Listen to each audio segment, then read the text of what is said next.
من غير ولا هوك ولا لوك ولا اي حاجه، علشان بجد الفيديو ده مهم جدا لاي حد مدمن وعايز يبطل. لو عايز تروح على مرحله التعافي على طول، هكتب لك على الشاشه تروح على الدقيقه كام. هتكلم عن كل حاجه ليها علاقه بالمخدرات وانواعها، وليه بتكون مدمن، وايه مشكله الادمان، واعراض الانسحاب، وانواع المخدرات اللي بتظهر في التحاليل. وهيكون كمان في قصص لناس حصلت لهم مشاكل بسبب الادمان. واخر حاجه مراحل التعافي. بس المهم تعرف الكلام ده علشان لو في حد يعز عليك تعرف هتساعده ازاي، ولو انت اللي بتتفرج هتعرف ايه اللي بيحصل لك بالظبط، وتعرف انت دخلت نفسك في ايه وتخرج منه ازاي.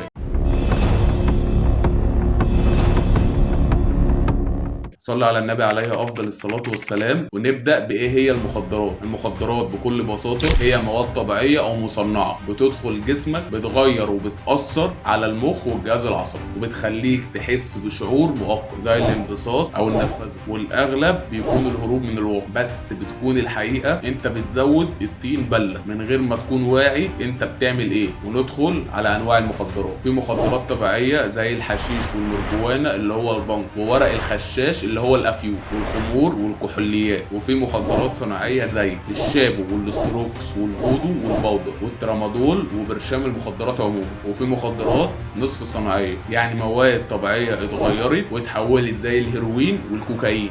طب وانت ايه اللي بيدخلك السكه دي؟ ممكن يكون سبب انك عندك فضول التجربه، او اصحاب سوء، او عايز تهرب من المشاكل، او عندك شعور بالنقص اذا كان نفسي او معنوي او عاطفي. طب انت ليه بتكون مدمن اصلا؟ المخدرات بتاثر على مخك من خلال هرمون اسمه الدوبامين، وده مسؤول عن شعورك بالسعاده. لان المخدر ده بيديك كميه مش طبيعيه من الدوبامين، بتحس بنشوه مؤقته لكن بتكون غير طبيعيه. ولما تاثير المخدر بيروح بتحس انك مخنوق والدنيا جايه عليك، وعلشان كده انت بتعمل ايه؟ بترجع تدور على نفس الشعور تاني وبجرعات اعلى. واحب اقول لك انك بدات تحط رجلك على اول طريق الادمان. طب هي ايه اصلا مشكله الادمان؟ انت ممكن تقول لي يا صاحبي عادي دي حاجه بتبسطني وانا بعملها. يا عم هي الفكره مش في كده، ومش هقول لك دي حرام علشان دي حاجه احنا كلنا عارفينها، وما تقوليش دي حاجه بتبسطني وبحب اعملها. دي مش مانجا، ده حتى كتر اكل المانجا بيجيب لك املاح. بص، هو الادمان عموما بيخليك عديم الشخصيه، زي انك مش هتعرف تعمل اي حاجه غير لما بترجع للماده اللي انت بتاخدها الاول. ولو ما عرفتش توفر الماده اللي انت بتشربها مش هتعرف تاخد قرار ولا هتعيش اصلا غير لما تخلص من الماده دي بالطريقه الصح. وبالتالي المخدر هيأثر على نومك وعقلك ومزاجك وعلاقاتك، وهيسبب ليك مشاكل في البيت والشغل والدراسه. ده غير انه هيعمل لك مشاكل صحيه ونفسيه، وممكن توصل للانتحار. وكده مبروك عليك جهنم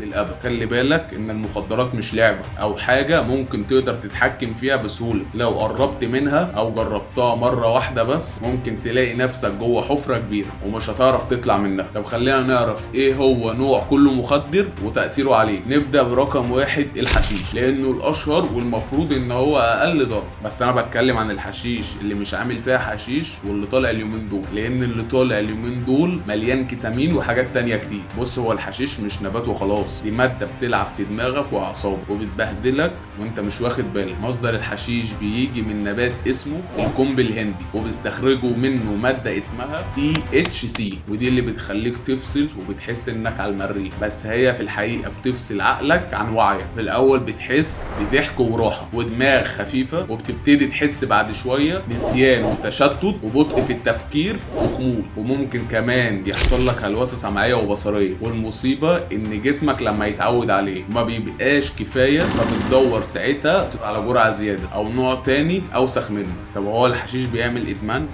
مش شرط انك تكون بتتشنج علشانه، بس نفسيا انت بتكون متعلق بيه ومخك دايما هيربطه بالراحه، فانت بترجع له اول ما بتتضايق. هو بس مش بيغير كيمياء دماغك، ده هو ممكن يبوظ مستقبلك وانت لسه بتقول ان الحشيش نضيف. وندخل على النوع التاني واللي هو البنج، ابن عم الحشيش. بيستخرج من نفس النبات بس بعد ما بيتجفف، ونسبة المادة الفعالة اللي هي THC أقل من الحشيش، وبيكون كمان لونه أخضر، وبتكون ريحته نفاذة جدا، ودماغه بتكون أسرع شوية من الحشيش. وممكن كمان بيتشرب زي السجاير أو في شيشة، وبيكون ضرره نفس كلام الحشيش بالظبط. وندخل على النوع الثالث، الأفيون، وده بيجي من نبات اسمه الخشخاش، وبيستخلص منه مادة بيكون لونها بني ولزجة شوية، وهي دي اللي بيتقال عليها الأفيون الخام. والافيون برضو بيرتبط بمستقبلات معينه في المخ، ودي مسؤوله عن تقليل الالم. فاول ما بتاخد الافيون بتحس براحه واسترخاء وكأنك صغرت 20 سنه. بس ده برضو بيجي على دماغك. وازاي؟ لان بعد تاثيره بيحصل لك رقم واحد بطء في التنفس، ونوبات صرع، ودوخه، وفقدان للوعي، والم في الجسم، ورعشه، وقلق، واكتئاب. ولسه في كتير، وكفايه كده ونخش على النوع اللي بعده اللي هو الشابو او الايس. ده مش مجرد مخدر، ده شيطان على هيئه كريستاله. الشابو ماده كيميائيه اسمها ميثامفيتامين، وبتتعمل في معامل غير قانونيه، وبيتم تصنيعها من مواد سامه زي الفوسفور الاحمر، وده اللي بيستخدموه في بطاريات العربيه. يعني ده كده مش مجرد نبات. الشابو اول ما بيدخل جسمك يبتدي يلعب في دماغك، وانك فايق ومصحصح، وممكن كمان ما تنامش لمده 4 ايام اكنك بالظبط زي الزومبي. ولما بيبدا مفعوله يخلص بتتحول لانسان تاني. والشابو ده بيعمل شك وهلوسه ورعشه وتوتر وضربات قلب سريعه جدا، وبيحصل لك كمان جفاف، وحراره جسمك بتكون عاليه جدا، وحبوب وتقرحات في الجلد، وبتخس بشكل مرعب، وممكن يحولك انك ممكن تعتدي على اهلك، وممكن كمان توصل للقتل وانت اصلا مش واعي. مدمن الشابو دايما حاسس دايما ان في حد بيراقبه او هيقتله، وفي ناس تانية بتحس بحشرات بتمشي تحت جلدها، وفي شباب ودي قصص حقيقيه تحت تاثيره انتحرت او قتلت اهلها. والمشكله دي موجوده بكميات مرعبه، واللي مخليه ينتشر بسرعه سعره القليل جدا. طب هو ايه الفرق بين الشابو والايس؟ الاتنين يعتبر نفس الماده، والايس بيكون نفس تاثير الشابو بس طبعا على اصعب شويه، بمعنى انت ممكن تاخد جرعه قليله بس تدمر جهازك العصبي كله. الاستروكس والفودو هما الاتنين مختلفين، بس الفروقات بتكون بسيطة جدا. الاستروكس اصلا اتعمل علشان يكون مهدئ للحيوانات الضخمة او المفترسة، يعني اصلا معمول عشان يهدي الوحوش. فتخيل انت كإنسان ضعيف بتاخده بيعمل فيك ايه. محطوط عليه مواد كيميائيه مش معروفه ومن معامل ملهاش وجود. يعني من الاخر المعامل دي مش موجود عليها اي سيطره، ولا بيكون كمان في جرعه ثابته، ولا حد عارف ايه هي اصلا الماده دي. وبيكون تاثيره مرعب جدا. اول ما بيخش جسمك بتحس بفصلان عن العالم نهائي، كل اللي حواليك بيتحرك، وبتلاقي صوت في ودنك عمال يزعق، وممكن كمان تحس انك بتطير، بس في الحقيقه انك جسمك متشنج وما بتتحركش من مكانك. بتكون ضربات قلبك سريعه جدا، وبيكون كمان في ضيق في النفس وفقدان في الذاكره، وبتشك في كل اللي حواليك، وعندك رغبه في العنف والانتحار. وده اللي بيخلي الشباب تتمرمر في الشارع، واللي بقينا بنشوفه بقالنا فتره كبيره. وفي ناس كتير ماتت منه من اول جرعه او جرعتين. والمشكله بجد ان الشباب فاكره ان ده بديل للحشيش، بس في الحقيقه ان هو اسوأ منه مليون مره. ندخل على النوع اللي بعده، البودر. ده مش مخدر، ده لعنه، لان ده مش نوع واحد، ده اكتر من نوع معمولين مع بعض وبيتاخدوا في جرعه واحده. ايه هي بقى المواد اللي بتتحط كلها دي مع نوع المخدر ده؟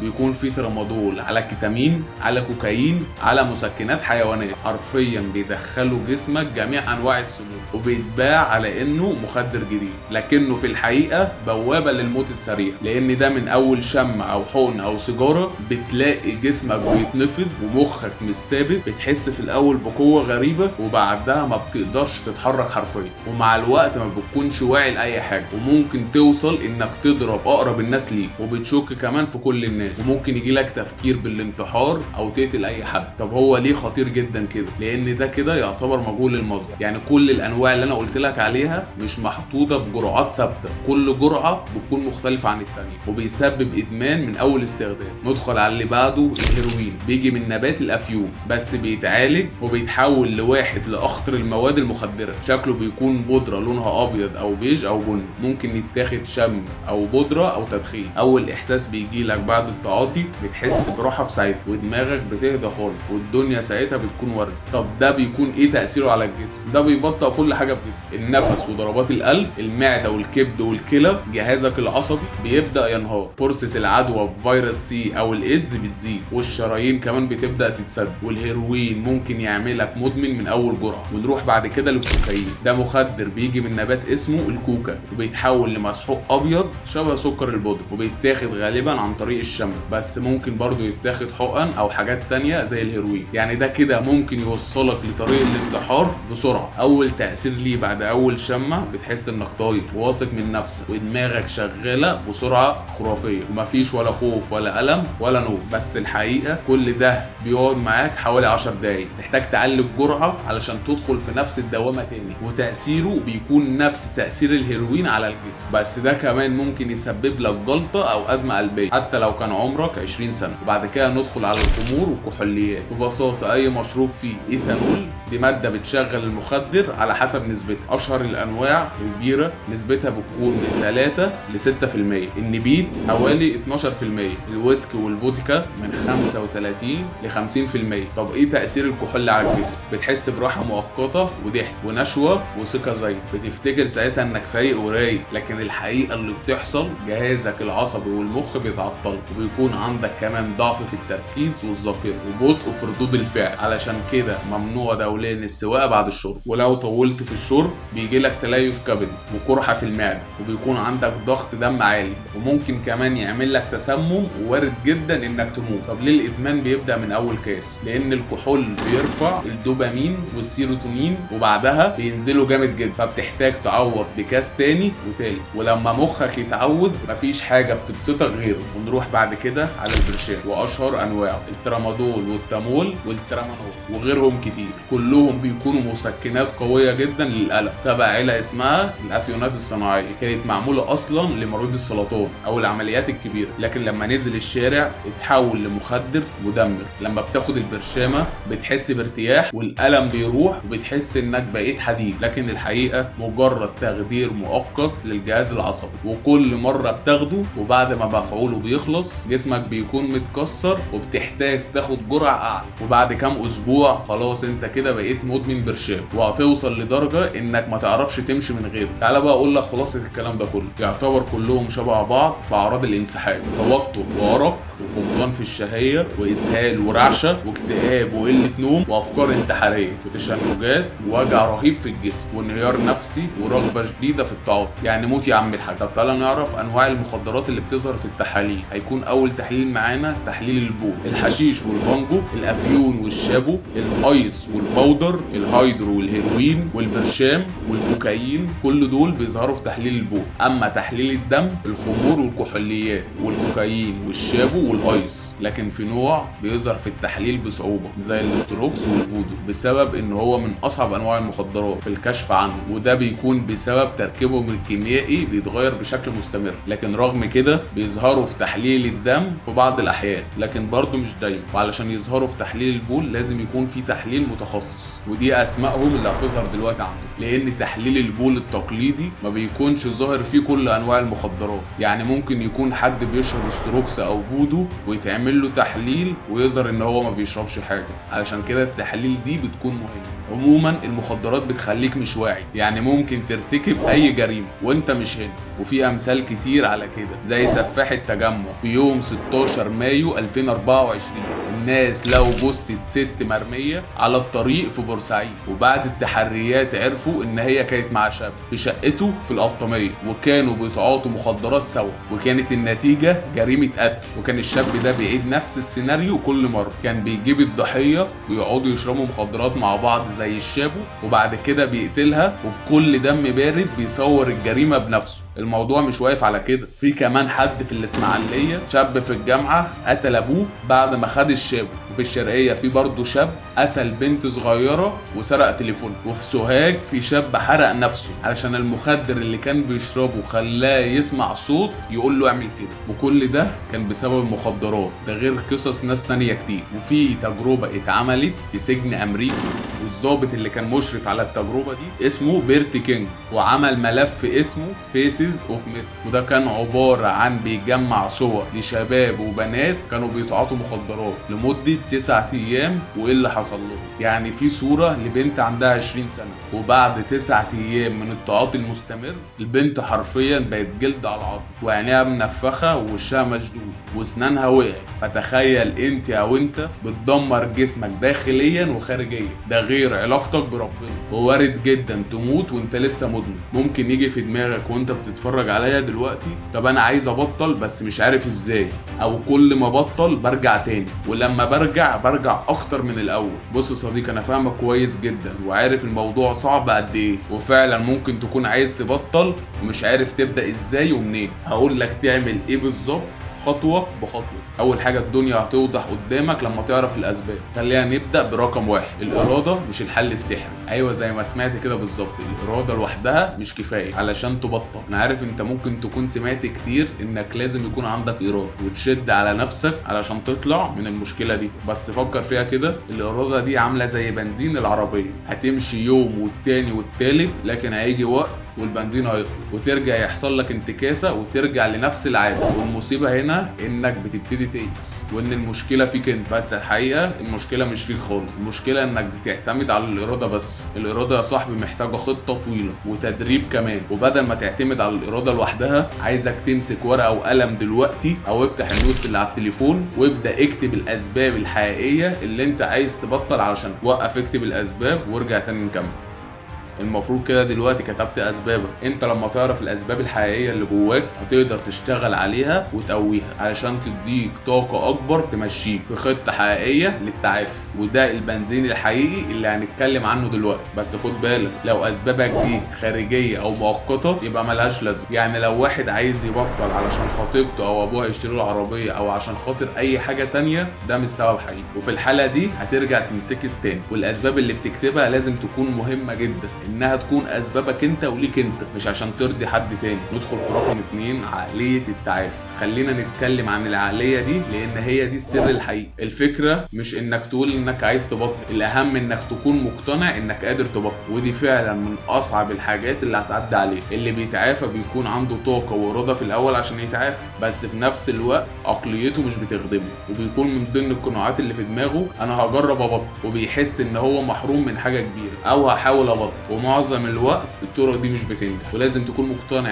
انت وعقلك انك تقدروا تبطلوا وتعيش من غير الحاجه دي وتكون سعيد من غيرها. يبقى انت كده بتبني خطه تعافي بجد. ولما كانش عندك القناعه الحقيقيه انك تقدر تبطل وتعيش من غير مخدرات وتكون سعيد من غيرها، هتفضل طول عمرك تسيبها فتره وترجع تنتكس تاني. علشان كده مهم جدا انك تبدا بالعقليه دي. رقم 3، افهم عدوك اللي هو مين؟ الادمان. طب ازاي لو العقليه مهمه للدرجه دي؟ ليه في ناس بتكون عقليتها قويه بيكونوا مصدقين ان هم يقدروا يتعافوا وفي نفس الوقت بيرجعوا لعادتهم القديمه؟ يبقى لازم تكون فاهم طبيعه الادمان وتعرف الادمان ده بيعمل ايه بالظبط في دماغك. الادمان ده مرض ممكن يلعب بيه وانت مش حاسس، وبيبدا يزرع جواك افكار واعذار، يعني زي بيعمل لك حاجه كده علشان ترجع تجرب وتنتكس تاني. الادمان بيوهمك اللي هو بيخفف التوتر عنك، او ممكن يساعدك في الدراسه، او ممكن يساعدك في التفكير الابداعي او في البيزنس عموما، ودي كلها حجج واسباب بيدخل لك منها. حتى لو عقليتك كانت عقليه شخص فعلا عايز يتعافى، بس مع التردد والافكار الغلط اللي مرض الادمان بيبدا يزرعه جواك، ممكن ساعتها تنتكس بالعذر او الحجه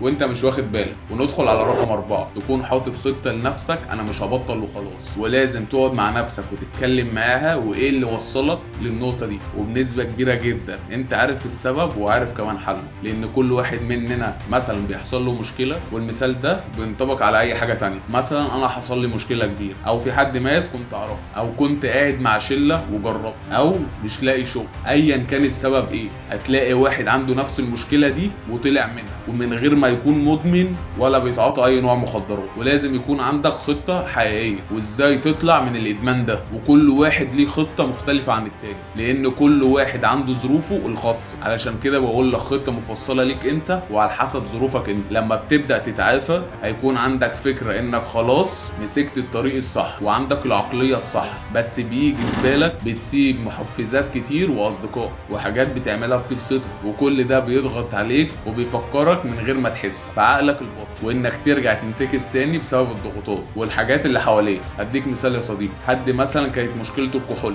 وكان دايما بيحاول يسيب الكحول ويرجع تاني، لدرجه ان مراته كانت بتقول له انت هتموت ومعاك الازازه دي في ايدك، وما كانش فيه امل. وهو كان بيقول انا فعلا كنت مقتنع ان لو ما قدرتش اتخلص من الكحول هيموت بسببه، لان كان الكحول عنده مشكله كبيره وكان بيعمل حوادث كتير جدا بسببه ومشاكل مشاكل وخناقات ودخول اقسام. الفكره ان كان دايما بيحط في ارادته انا هبطل، وفعلا كان بيبطل اسبوع واسبوعين، وكان في مره بطل فيها 9 شهور ورجع تاني، وكل انتكاسه كانت اقوى من اللي قبلها. الفكره كلها ان ما كانش عنده خطه، كان كل تفكيره ان هو عايز يسيبها وخلاص. بس هو كان المفروض يعمل خطه لنفسه ويعرف ان هو عايز ايه بالظبط. يعني مثلا الانشطه اللي كان بيعملها يوميا تتغير تماما، لان هو فعلا رجع مع اصحابه وقعد، وكان ممكن ما يشربش مره واتنين، بس تيجي القعده التالته ويقعد يشرب معاهم. يعني من الاخر اي مكان فيه شرب او فيه اي حاجه بتفكرك بالمخدر ده لازم تقطعها من حياتك، وما تقولش انا هروح اقعد ومش هشرب، لان ده بيوقعك وبيضغط عليك نفسيا اكتر. انت تقول كده امتى؟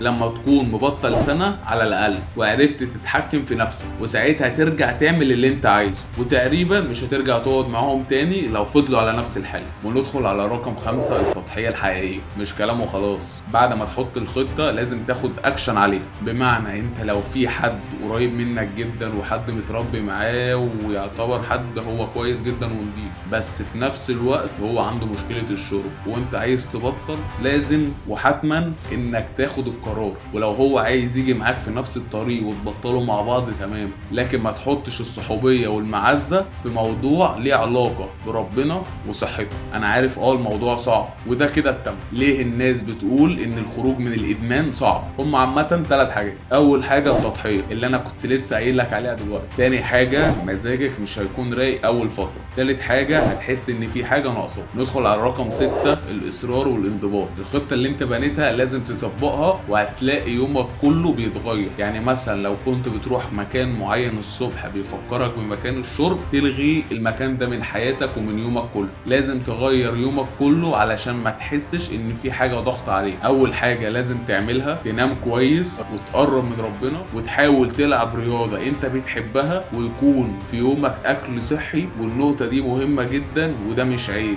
لازم تحضر جلسات تعافي مع دكتور مختص، لان ده مرض مش عيب. العيب انك تفضل مدمن. خلي بالك الانضباط والالتزام ده اكبر جزء مهم في حياتك، والالتزام فعلا اقوى كتير من الاراده، وهو اللي بيخليك تنجح بجد. ولو تلاحظ معظم الناس اللي ناجحين هتلاقي اهم حاجه في حياتهم الالتزام بالخطه. الخطه مش لازم تكون معقده، هي عباره عن عادات انت بتبنيها في يومك من اول وجديد، وتحاول تبدل العادات اللي كنت بتعملها اثناء الشرب بعادات تانية تكون مفيده ليك، علشان كمان في نفس الوقت تلهيك وما تفكرش انك تنتكس تاني ولا تفكر في الموضوع اصلا. ندخل على رقم 7، المده. بعد ما حطيت خطه وفهمت خلاص ان الموضوع هياخد وقت، دلوقتي العلم اتطور والتجارب والابحاث ورتنا انت لو التزمت بخطه تعافي حقيقيه بعد ما تبطل مخدرات تماما من مده 83 يوم او اكتر، بتزيد نسبه نجاحك في التعافي 80%. وخلي بالك ان المخ بيحتاج من 6 شهور لسنتين علشان يتعافى بشكل كامل.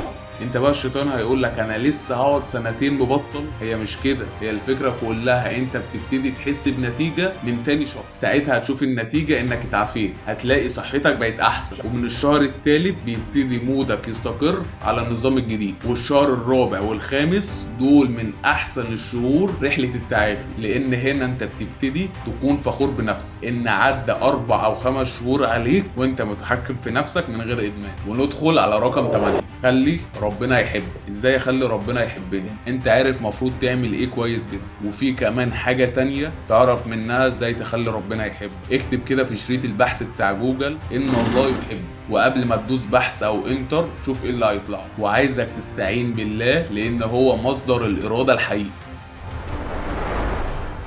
انت دلوقتي قدامك طريقين، يا تفضل مكمل في الطريق اللي انت ماشي فيه واخرته موت، يا الطريق التاني انك تراعي ربنا في نفسك وفي صحتك، لان هي دي حاجات هتتحاسب عليها. ولو عايز تبطل فعلا لازم تبتدي من النهارده مش من بكره. عايزك بعد ما تختار الطريق اللي انت هتمشي فيه تشوف نظرة اهلك ليك بعد كل طريق والناس اللي حواليك. وعايز اطلب منك طلب بسيط، انك تعمل شير للفيديو ده لعل وعسى يكون حد فعلا عايز يبطل ومش عارف يبتدي ازاي. سلام.